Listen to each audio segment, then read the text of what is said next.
Before I became a mother, I used to love going to the gym. It was my sanctuary, a place where I could focus on myself, release stress, and feel strong. But once my two kids came along, everything changed. Time was no longer my own. Between school runs, work, meals, and endless laundry, finding time to go to the gym felt like an impossible task. For a while, I gave up on the idea of working out altogether. But deep down, I missed that feeling of strength, of moving my body, and feeling good about myself. That's when I realized I didn't need the gym. I could bring the workout home.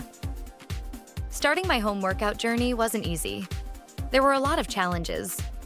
At first, I didn't know where to begin, and I wondered if working out at home would even be effective.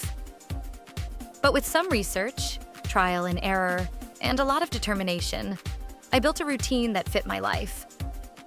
This routine wasn't just about losing weight or toning up. It became my way of staying energized and balanced, both mentally and physically. And that's what I want to share with you today. If you're like me, a busy mom, a professional, or just someone who finds it hard to get to the gym, this story is for you. The beauty of working out at home is that it's flexible, you don't need fancy equipment, and you can fit it into your schedule, no matter how hectic things get. When I first started, the key was setting goals. I had to ask myself, what do I want to achieve? For me, it wasn't about becoming a bodybuilder. I just wanted to feel stronger, healthier, and more energetic. I also knew that to be successful, I needed to start small. Trying to commit to an hour-long workout right off the bat would have set me up for failure. Instead, I began with 20-minute sessions. I found a corner in my bedroom where I could comfortably work out without distractions. This space became my little fitness haven. And here's what I learned quickly. You don't need much equipment to get started.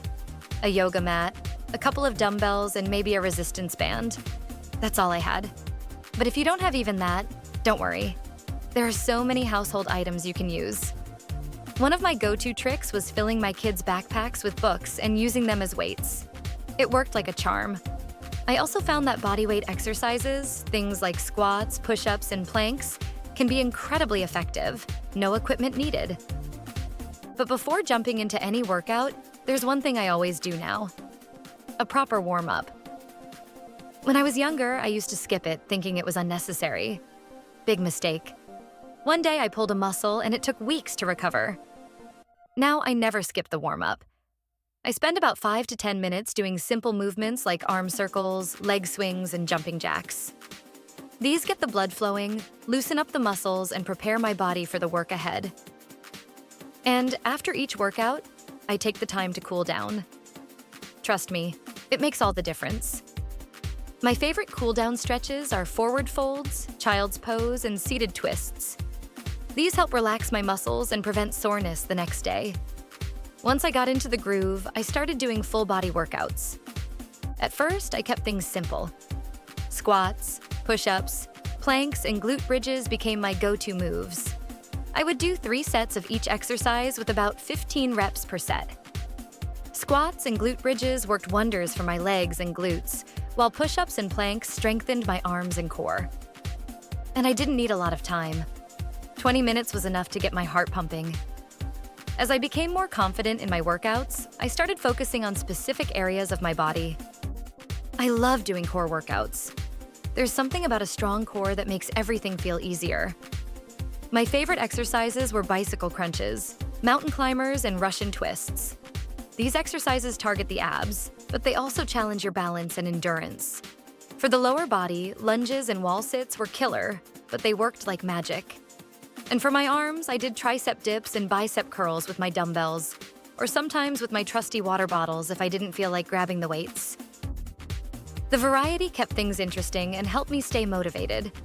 But one of the hardest parts of working out at home was staying consistent.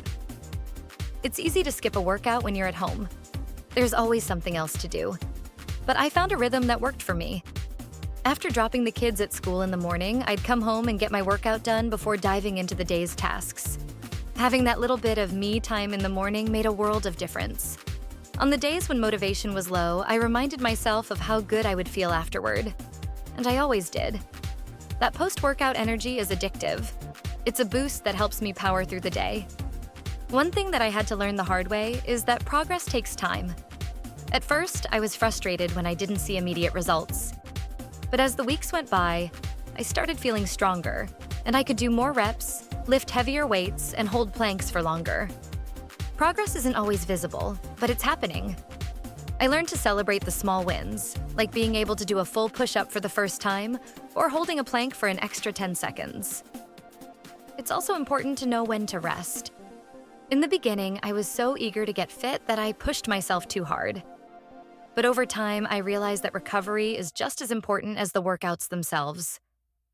Muscles need time to heal and grow stronger, and skipping rest days only led to burnout. Now, I take 1 or 2 rest days a week, and I make sure to get enough sleep. Proper rest helps me come back to my workouts feeling refreshed and ready to give it my all. While working out is a big part of staying fit, nutrition plays an equally important role. When I first started exercising regularly, I didn't pay much attention to what I was eating. But I quickly noticed that on days when I didn't eat well, my workouts felt harder. I lacked energy, and it took longer to recover. That's when I began paying closer attention to my meals. I started eating more balanced meals with a good mix of protein, healthy fats, and carbs. I also upped my water intake. Hydration is key, especially when you're working out regularly. Now, I make sure to drink water throughout the day, not just during workouts. And one of my favorite pre-workout snacks is a banana with peanut butter. It gives me just the right amount of energy without feeling too heavy. After my workouts, I love having a protein shake or a handful of almonds to help with recovery. If you're just starting out with home workouts, remember this: it's okay to go slow. There's no rush. The goal is to create a routine that works for you and your lifestyle. It's about progress, not perfection. Start small, stay consistent, and you'll be amazed at what your body can achieve. And don't forget to enjoy the journey. Working out at home can be fun and rewarding. You just need to find what works for you. As I've said before, I'm a mom with a busy schedule. And if I can find time to work out at home, so can you. The key is to make it a part of your routine, and not something you see as a chore. Working out has become my me time, a time when I focus on myself and my well-being. It makes me a better, more energetic mom, and it's one of the best decisions I've made. So, to all the moms, dads, professionals, and anyone else who's juggling a busy life, don't be afraid to start your home workout journey. You don't need fancy equipment, hours of free time, or a gym membership to get fit. You just need a little space, a few minutes a day, and the determination to show up for yourself. You've got this.